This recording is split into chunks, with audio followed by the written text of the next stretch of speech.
Hello friends, you are watching Commerce Winner with Gaurav Verma. अगर आप अच्छा कुछ देख रहे हैं तो कॉमर्स विनर देख रहे हैं। बेटा इस वीडियो में हम कुछ बातें करने वाले हैं। लास्ट वीडियो में हम क्या सीख पाए थे?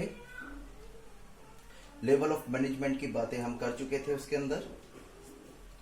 चलो आज कुछ नया देखने के लिए कोशिश करते हैं।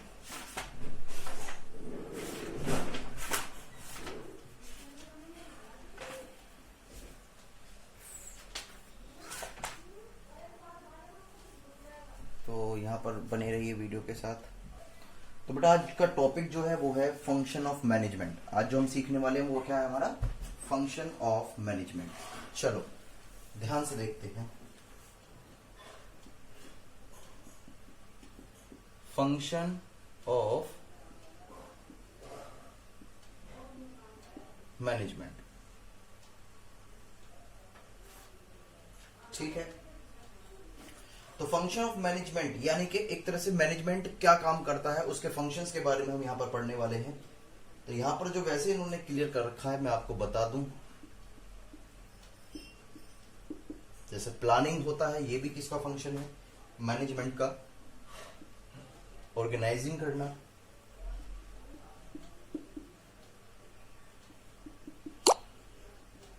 ओके। स्टाफिंग करना,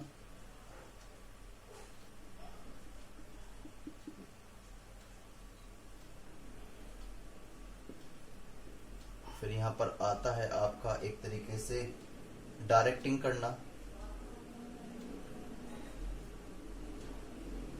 फिर एक है आपका कंट्रोलिंग करना। क्या करना बेटा? कंट्रोलिंग। ठीक, तो आज हम इस टॉपिक के अंदर जो है यही पढ़ने वाले हैं सब कुछ। लगभग ये लास्ट टॉपिक ही है आपकी वीडियो का। तो एक बार मैं कैमरे को सही कर देता हूं। यहां से ये हमें देख पा रहे हैं, यहां से हमें सही तरीके से दिख रहा होगा। क्लियर है? चलो जरा ये चीजें हम सीखने वाले हैं आज यहाँ पर। तो सबसे पहले मैं आपको बता देता हूं कि there is now the concept among the management right the process of management involve 5 distinct functions. ज्यादातर जो राइटर्स ने जो लिखे हुए हैं वो क्या लिखे हुए हैं? राइटर ने लिखे हुए हैं 5 फंक्शंस। That is 1 2 3 4 5। जो हमारा मैनेजमेंट है उसके यही फंक्शंस होते हैं। तो पहला देख लेते हैं। सबसे पहला लिखा हुआ है क्या? Planning is the first basic function of management. बेटा ध्यान से, ये जो प्लानिंग जो होता है ये क्या होता है? ये first, this is the first function of management. ठीक है, ये फर्स्ट फंक्शन है किसका? मैनेजमेंट का। तो सीधी सी बात है, मैनेजमेंट क्या डिसाइड करेगा? क्या प्राइवेट मैनेजमेंट एक ही चीज डिसाइड कर सकता है कि कितने से कितने ज्यादा वो अपना प्रॉफिट को अर्न कर सके, अपने प्रोडक्ट की मार्केट में गुडविल को इंक्रीज कर सके। ठीक है, तो ध्यान से, और कितनी वो सेल अपनी इंक्रीज कर सके। तो जब वो यही चाहता है तो वो जो ऑब्जेक्टिव जो डिसाइड करेगा अपनी कंपनी का, तो मुझे एक बात बताओ, वो ऑब्जेक्टिव भी कैसा होगा? वो ऐसा ऑब्जेक्टिव डिसाइड करेगा जिससे उसकी कंपनी को बेनिफिट हो।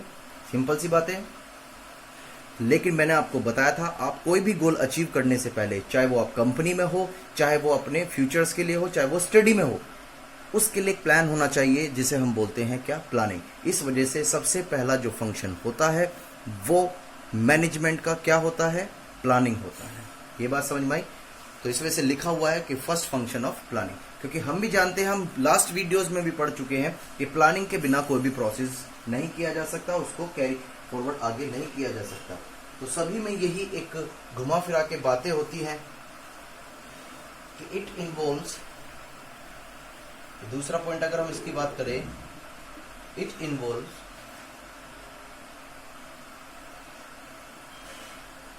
Involves advance thinking. ये हम बहुत अच्छी तरीके से जानते हैं, बहुत अच्छी तरीके से। It involves advance thinking. Clear है ये बातें? और जिसकी बेस पर हम क्या डिसाइड करते हैं? व्हेन टू डू, ठीक है, वेयर टू डू,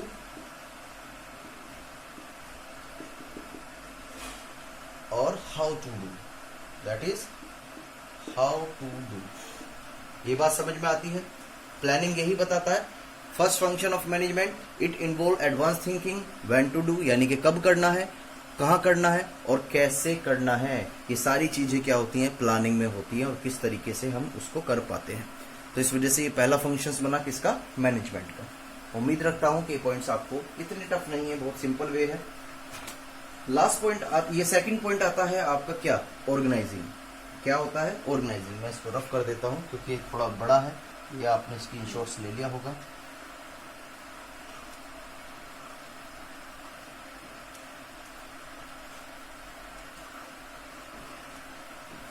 ठीक है, ये बातें करते हैं हम किसकी, ऑर्गेनाइजिंग। क्या होता है बेटा ऑर्गेनाइज? आपने चैप्टर भी मैंने आपको पढ़ाया था ऑर्गेनाइजिंग का, उसमें क्या बताया था?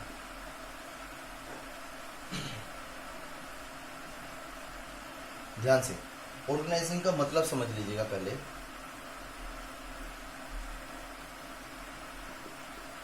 Organisation involve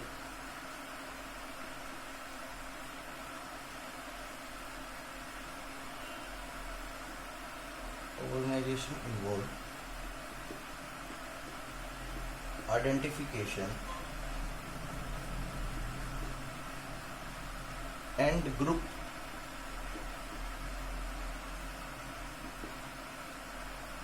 the activities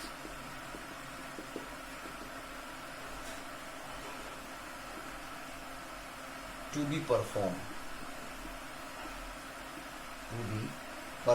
and dividing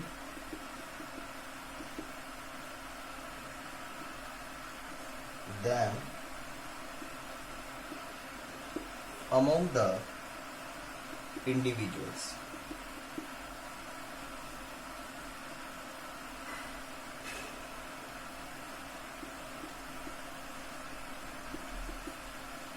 And creating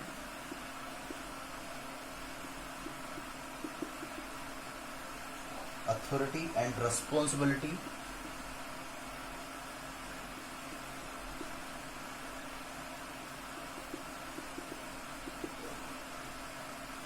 relationship among them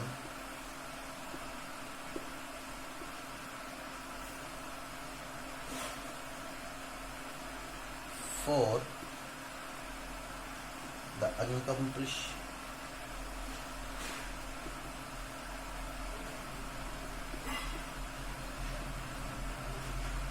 of organizational objectives.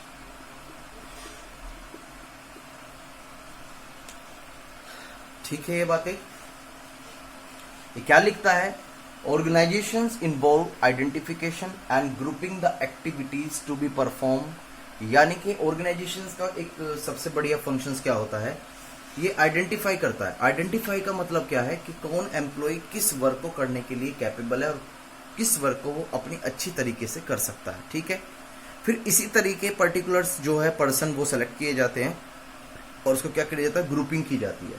ठीक, the activity to be perform and dividing them among the individuals and creative authority. अब क्या काम किया जाएगा, सबको अलग अलग जो उनकी रिस्पॉन्सिबिलिटी होती है उनको अलग अलग वर्क प्रोवाइड कर दिया जाता है, जिसकी जैसे आईटी सेक्टर में है तो सॉफ्टवेयर इंजीनियर्स हो सकते हैं, अकाउंट सेक्टर्स में है तो एमबीए या सीए हो सकते हैं, लीगल एडवाइजरी का कंसेप्ट है तो उसमें सीएस या एडवोकेट्स होते हैं। तो जैसे जैसे काम है वो अलग अलग हम डिस्ट्रीब्यूट कर देते हैं और उनकी रिस्पॉन्सिबिलिटी और जो उनकी अथॉरिटीज है वो उनको हम प्रोवाइड कर देते हैं। ये हम काम क्यों कर रहे हैं, हम काम ये इस वजह से कर रहे हैं जिससे कि जो कंपनी ने अपना ऑब्जेक्टिव डिसाइड किया है उस ऑब्जेक्टिव को वो क्या कर सके, अचीव कर सके। सीधी सी चीज है, जैसे कोई भी इंडिविजुअल यानी कि पूरे देश की जो पावर होती है, जैसे क्या सारे काम प्रधानमंत्री जी करते होंगे, नरेंद्र मोदी? नहीं, उन्होंने कमेटीज बना रखी हैं। जैसे पार्लियामेंट में कमेटीज होती है, डिफेंस की अलग होती है, ठीक है, फाइनेंस की अलग होती है। ये सारी कमेटीज जो है वो अलग होती है, उनके चेयरमैन अलग होते हैं। ठीक है, मिनिस्ट्री ऑफ डिफेंस अलग हो जाती है, मिनिस्ट्री ऑफ फाइनेंस अलग हो जाती है। तो सबको अलग अलग पावर हमने डिवाइड कर रखी है, कौन किस वर्क को देखेगा। तो इसी तरीके से जो एक बिजनेस ऑर्गेनाइजेशन होती है तो वो इंडिविजुअल ही सारा वर्क कंप्लीट नहीं कर सकती, क्यों? क्योंकि उसे जो है अपनी पावर को जो है अलग अलग रेस्पॉन्सिबिलिटी में डिस्ट्रीब्यूट करना होता है, जिसकी वजह से अलग अलग रोगों से काम किया जा सके और कंपनी के ऑब्जेक्टिव को क्या किया जा सके, अचीव किया जा सके। समझ गए? ऑर्गेनाइजेशन का मतलब क्या है? पहले हम आइडेंटिफाई करते हैं, फिर ग्रुपिंग करते हैं, फिर जो जिस ग्रुप का होता है, जैसे आईटी का कोई ग्रुप है तो उसे आईटी की पावर को हम डिस्ट्रीब्यूट कर देंगे, अथॉरिटी प्रोवाइड कर देंगे, रेस्पॉन्सिबिलिटी दे देंगे। अकाउंट्स कोई डिपार्टमेंट है तो अकाउंट्स को अलग दे देंगे, ठीक है। कोई फील्ड का है, कोई मार्केटिंग का है, तो सबको डिफरेंट डिफरेंट अथॉरिटीज प्रोवाइड कर दी जाती है बाय द मैनेजमेंट। तो ये भी एक मैनेजमेंट का फंक्शन है। ये किस चीज के लिए फंक्शन है? जिससे कि वो अपने डिसाइडेड गोल को अचीव कर सके। ये बात समझ में आती है? उसे बोलते हैं बेटा ऑर्गेनाइजिंग। ठीक है, चलो वेरी गुड, बहुत अच्छी बात है। तो इसके अंदर कुछ बातें जो इन्वॉल्व होती हैं उस चीजों को भी समझना थोड़ा जरूरी। क्या क्या बातें इन्वॉल्व होती हैं वो भी हमें देखना होगा इसके अंदर। जैसे ऑर्गेनाइजिंग में इन्वॉल्व होता है क्या, पहला जो हो गया वो हो गया आपका grouping identification, grouping of activities. क्या हो गया बेटा? Grouping of activities. ठीक। सेकंड हो गया assignment of job to employ.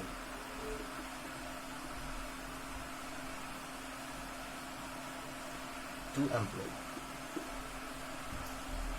फिर हो गया इसमें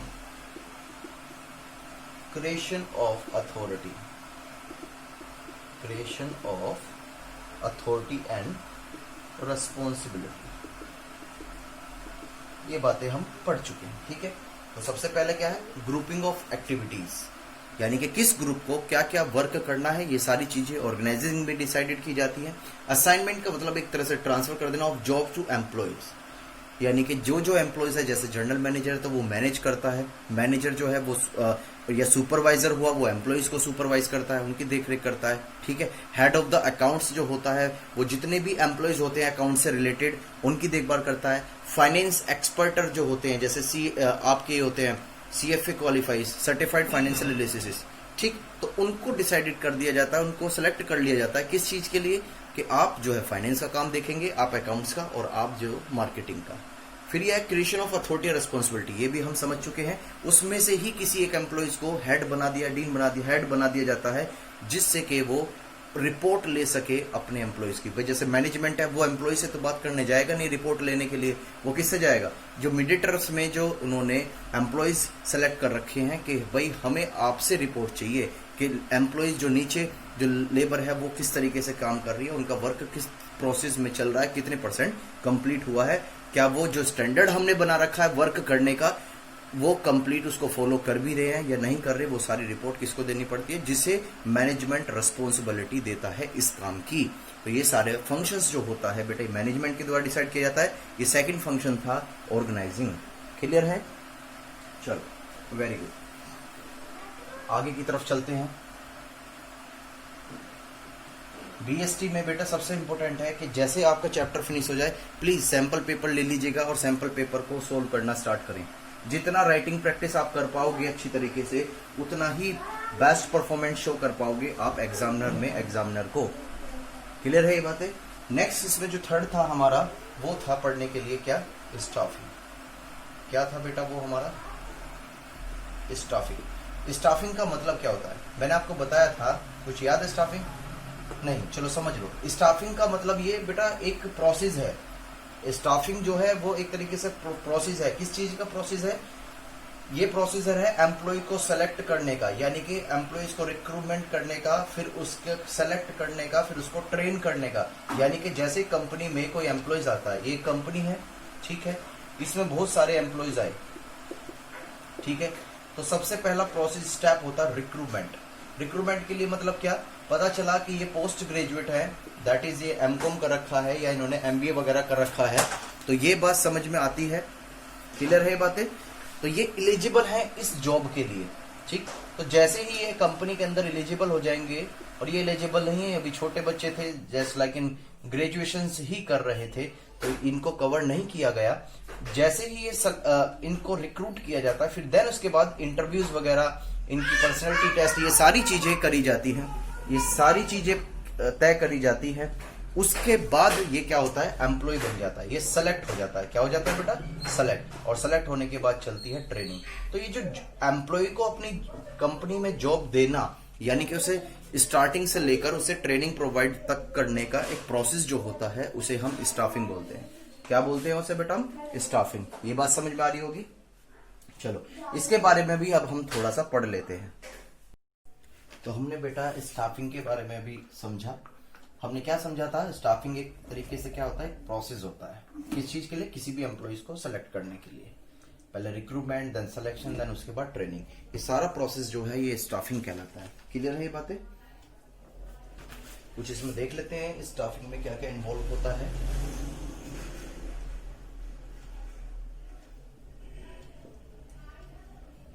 स्टार्टिंग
ये सारी बातें हमारी इसके अंदर चल रही हैं।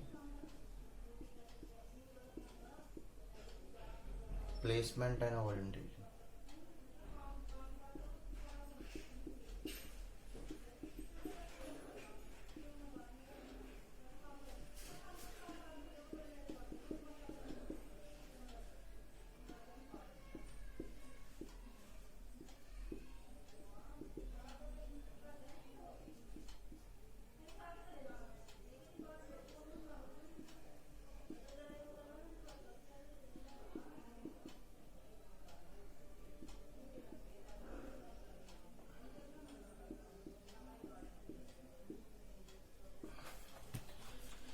ये है बेटा आपकी बातें सारी, ठीक है। ये अब देख लेते हैं एक बार स्टाफिंग में क्या क्या इन्वॉल्व होता है। पहला लिखा हुआ है man power planning to determine the numbers and kind of personnel requires, या डिटरमाइन द नंबर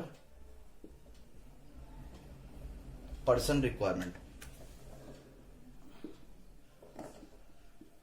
और द पर्सन रिक्वायरमेंट, ठीक है।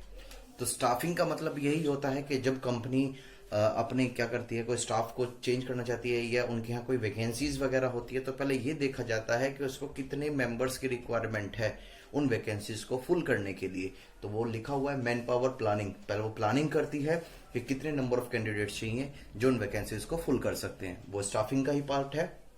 Recruitment for attracting the suitable person, ध्यान से, रिक्रूटमेंट जो होता है वो केवल उनका ही सिलेक्ट किया जाता है जो सूटेबल होते हैं। किस चीज के लिए, किस चीज के लिए सूटेबल होता है, जिस चीज की हमारे लिए वैकेंसी है। सपोज करो अगर कोई वैकेंसीज निकली है मैनेजर्स की, तो मुझे बताओ उसके लिए सूटेबल कौन होगा। उसकी एक क्वालिफिकेशन, उसका एक्सपीरियंस और उसका जो पास्ट रिकॉर्ड है वो कंपेयर करके हम देख सकते हैं कि हमारी कंपनी के लिए सूटेबल है या सूटेबल नहीं है। Selection of most suitable person to seek job, फिर हम क्या काम करते हैं, जैसे 4 मैनेजर हमने अपॉइंट कर लिए, लेकिन उसमें से जो सबसे ज्यादा सूटेबल है वो कौन सा है जो हमारी कंपनी के लिए बेनिफिशियल रहेगा। ये बात समझ में आती है, तो उसे बोलते हैं selection of most suitable person to seek job. Placement and orientations, फिर वही वाली बातें होती है कि जब आपने उसको सेलेक्ट कर लिया, अब आपको ये देखना है कि वो आपकी, जैसे सपोज करो गाजियाबाद से मेरठ में ब्रांचेस हैं, हापुड़ में ब्रांचेस हैं, लखनऊ, आगरा, बहुत सारी जगह ब्रांचेस हैं, तो किस जगह आपको उनका प्लेसमेंट करना है, कौन सी जगह के लिए वो सुटेबल रहेंगे, ठीक है। ये बात समझ में आती है। फिर है इसका training and development. Training and development का मतलब क्या होता है कि ट्रेनिंग यानी कि उनको डेवलप करने के लिए, जैसे सबसे बड़ा एग्जांपल जो होती है, जैसे करंट सिनेरियोस चल रहा है, कोविड-19 हो रहा है, तो इसमें किस तरीके से अपनी कंपनीज को डील करना चाहिए, किस तरह से अपने एम्प्लॉयज को डील करना चाहिए और किस तरीके से अपने जो आउटसाइडर डीलर है उन्हें डील करना चाहिए, तो उसके लिए ट्रेनिंग्स वगैरह प्रोवाइड करी जाती हैं नई नई सीखने के लिए। तो उसके लिए डेवलपमेंट की भी आवश्यकता होती है। 6 है इसमें परफॉर्मेंस अप्रेजल ऑफ एम्प्लॉय। फिर सीधी सी बात है, फिर हम जो स्टाफिंग में जो एक चीज और आती है कि हम प्रमोट कर देते हैं। जैसे कोई एम्प्लॉय बहुत अच्छा वर्क कर रहा है जिसकी वजह से कंपनी को भी बेनिफिट हुआ है और कंपनी ने अपना ऑब्जेक्टिव अचीव किया है, तो उसकी वजह से उसको प्रमोट कर दिया जाता है। वो किसके ऊपर डिपेंड होता है? The performance of employ. Clear है? तो 3 पॉइंट हम क्लियर कर चुके हैं। अब 4th और 5th पॉइंट और बचे हुए हैं इसके अंदर, कर लेते हैं इसको भी बेटा।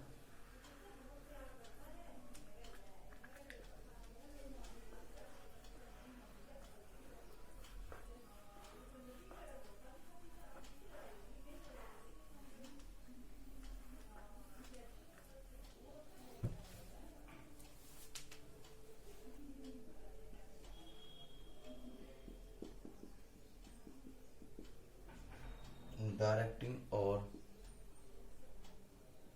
लीडिंग।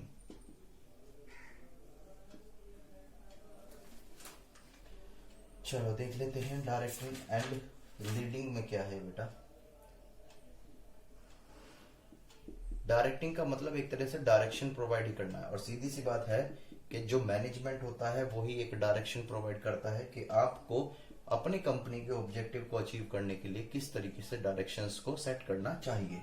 ठीक है, जैसे directing involves leading,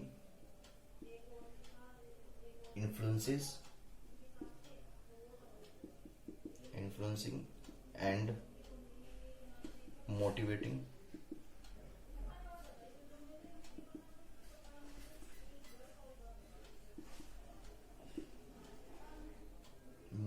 employees to perform the task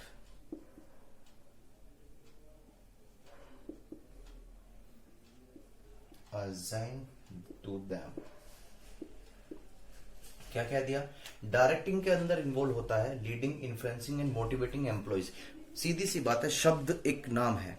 ठीक है बेटा, शब्द का मतलब तो आप समझते हो, शब्द में इतनी पावर होती है कि वो किस तरीके से भी किसी भी तरीके से इंसान से वर्क किया जा सकता है। जैसे एम्प्लॉय से आपको अगर काम कराना है तो आप उसे मोटिवेट करें, चाहे वो मोरली मोटिवेट हो या उसे फाइनेंशियल मोटिवेट करें। ज्यादातर जो कंपनी होती है वो फाइनेंशियल मोटिवेट करते हैं। क्यों?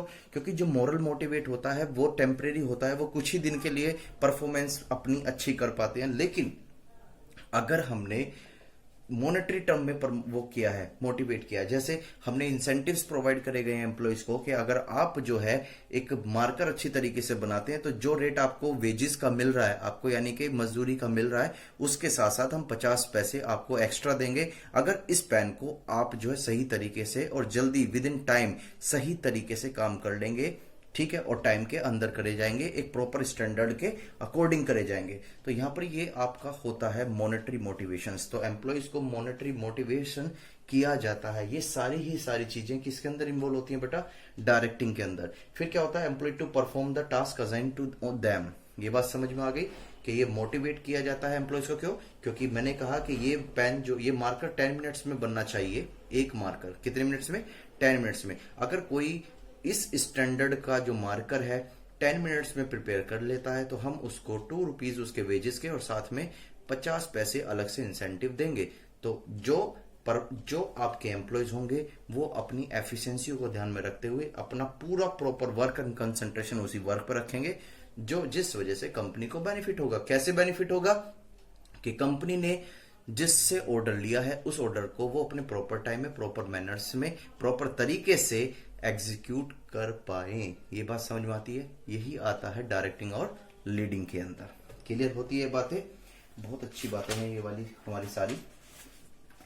क्या क्या चीजें हैं इसमें, क्या क्या नहीं है। जैसे इसके अंदर भी हम कुछ पॉइंट्स, 2-4 पॉइंट्स हमारे बेटा जो उनको हमें रीड करने हैं। चलो तो उन पॉइंट्सों को भी देख लेते हैं एक बार।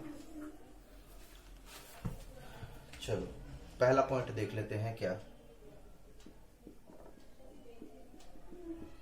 सुपरविजन, ठीक है। दूसरा हो गया कम्युनिकेशन, कम्युनिकेशन।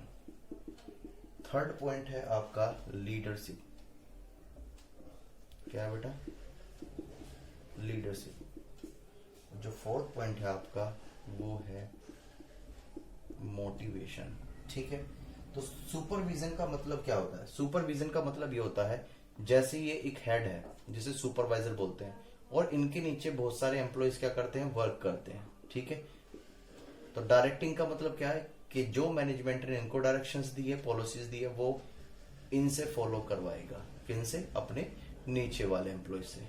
तो जब कोई एम्प्लॉय इस तरीके का वर्क करता है तो उसे सुपरविजन बोलते हैं, यानी कि एक तरीके से डायरेक्शन प्रोवाइडिंग बोलते हैं, ठीक। कम्युनिकेशंस का मतलब भी यही है। A manager has to tell the subordinate what to do, how to do it, and he has to create the understanding in their mind regarding to these things. Manager जो है उसकी एक रिस्पॉन्सिबिलिटीज बन जाती है कि वो अपने एम्प्लॉयज, जो वर्कर हैं, जो लेबर कैटेगरीज के हैं, जो सबऑर्डिनेट्स हैं, जो उसके नीचे काम करते हैं, उनसे किस तरीके से काम कराना है, तो उसे किस तरीके से उसके साथ कम्युनिकेट करनी चाहिए। अगर यही मैनेजर जो है अपने एम्प्लॉयज से अच्छे तरीके से बात नहीं करेगा, किससे? अच्छे तरीके से बात नहीं करेगा, प्रॉपर मैनर में नहीं करेगा, एब्यूज लैंग्वेज यूज करेगा, तो क्या वर्कर अच्छी तरीके से काम करेगा? नहीं। तो उसे क्या करना चाहिए? अपना व्यवहार, अपनी कम्युनिकेशंस जो होती है वो अच्छी तरीके से करनी पड़ती है। और कम्युनिकेशंस का मतलब यहाँ पे इस वजह से है कि जिससे कि वो जो उसके पॉलिसीज वगैरह प्रिपेयर करी गई है, जो मैनेजमेंट ने अपने एम्प्लॉयज के लिए प्रिपेयर करी है, उसको वो कम्युनिकेट कर सके। यानी कि मैनेजमेंट तो इसके पास आएगा नहीं कहने के लिए कि आपको इस तरीके से वर्क करना है, तो वो सारे वर्क जो है वो काम करवाता कौन है? मैनेजमेंट। लेकिन किसके थ्रू करवाता है? वो मिडिल लेवल मैनेजमेंट के थ्रू करवाता है। किससे? लोअर लेवल से। तो इस वजह से उसे बोलते हैं हम कम्युनिकेशंस। थर्ड पॉइंट आता है बेटा आपका लीडरशिप का, ठीक है। लीडरशिप क्या है? वैसे तो कहा दे कि ये एक तरह से प्रोसेस होता है, ठीक है, जो किसके द्वारा प्रिपेयर करा जाता है? मैनेजर के द्वारा, ठीक है। जिसमें क्या क्या चीजें होती हैं? लीडरशिप में गाइडेंस होती है। क्या होती है? गाइडेंस। बेटा जैसे हमारी गाइडेंस होती है ना कॉन्स्टिट्यूशन ऑफ इंडिया की, हम जानते हैं कि हमारे क्या क्या अधिकार हैं, क्या अधिकार है, फंडामेंटल्स राइट्स क्या हैं, ये सारी चीजें हैं, ठीक है। तो ऐसे क्या होता है, जैसे हम बैंक वगैरह में भी जाते हैं तो वहाँ गाइडलाइंस कुछ लिखी होती है। जैसे पैन कार्ड, अगर आप इतनी अमाउंट विड्रॉ करते हो तो आपको पैन कार्ड का इस्तेमाल करना पड़ेगा, या मतलब बहुत सारी चीजें लिखी हुई होती हैं उसके अंदर। कितना वैलिड है वन टाइम्स का पेमेंट विड्रॉ या डिपॉजिट करना, तो वो एक तरीके से क्या होती है? गाइडेंस होती है। क्या होती है? गाइडेंस। गाइडेंस जो होती है वो हमें बताती है क्या अच्छा है और क्या बुरा है। और गाइडेंस हम किस वजह से प्रिपेयर करते हैं कंपनी में? हम गाइडेंस जो है अपने ऑब्जेक्टिव को ध्यान में रखते हुए प्रिपेयर करते हैं, जिसे एम्प्लॉयज फॉलो करें और कंपनी का ऑब्जेक्टिव क्या हो जाए? अचीव हो जाए। ये बात समझ में आती है? तो ये बेटा लीडरशिप है। लीडरशिप एक तरह से एक प्रोसेस ही है जो मैनेजर के द्वारा बनाया जाता है। मोटिवेशंस तो आपको बहुत अच्छी तरीके से पता होगा। It means the inspiring the subordinate with the GL to work for the accomplishment of organisation objectives. सीधी सी बात है, अगर हमें कोई भी ऑब्जेक्टिव्स को अचीव करना है, फिर से वही वाली बात है कि आपको जो एम्प्लॉयज हैं उनको मोटिवेट करने के लिए दो तरह के मोटिवेशन होते हैं, एक तो मोरल और एक होता है मॉनेटरी। तो मॉनेटरी जो है वो ज्यादा बेनिफिशियल होता है, ठीक है, for the point of employ, क्योंकि दुनिया में हर कोई चाहता है कि हम पैसा ज्यादा कमाएं और अपनी जरूरतों को पूरा करें। ये बातें समझ में आती है। इसके बाद बेटा लास्ट ऑप्शन बचता है इसमें कंट्रोलिंग, उसको भी देख लेते हैं। Please keep watching, continue my video.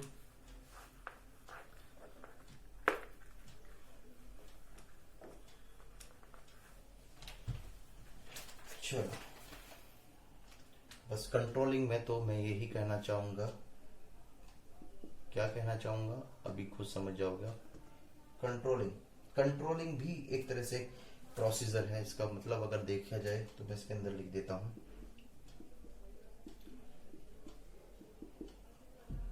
Determine of standard,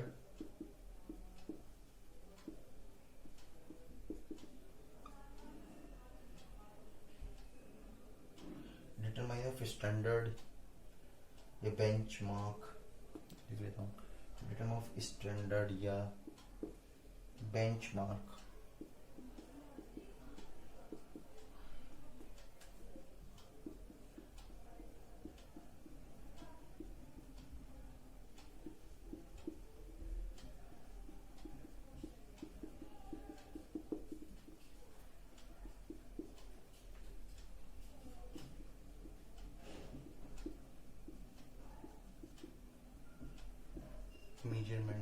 actual performance.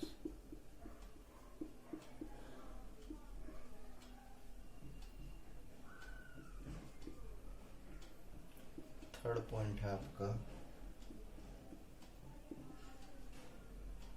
Comparing the performance.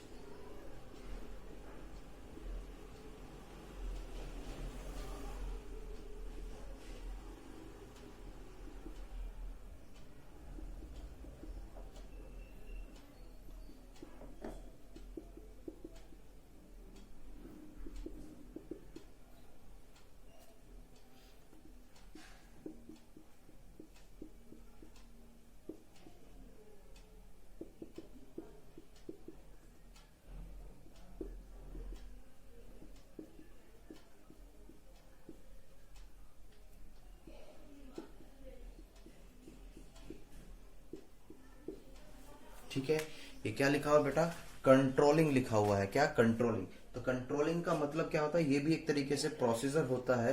ठीक है, ये कंट्रोल क्यों करना पड़ता है, ध्यान से। जैसे मार्कर है, इस मार्कर को बनाने का एक स्टैंडर्ड है, एक प्रॉपर तरीका है, साइज, शेप, इसकी सब चीज। एक सीधी सी बात है, आप ही इसे डिसाइड करो, अगर ये मार्कर जो है स्टैंडर्ड से आउट हो जाए, यानी कितना मोटा हो जाए, क्या मैं लिख पाऊंगा बोर्ड से? नहीं। देखो इसकी लेंथ देखो, नहीं लिख पाऊंगा।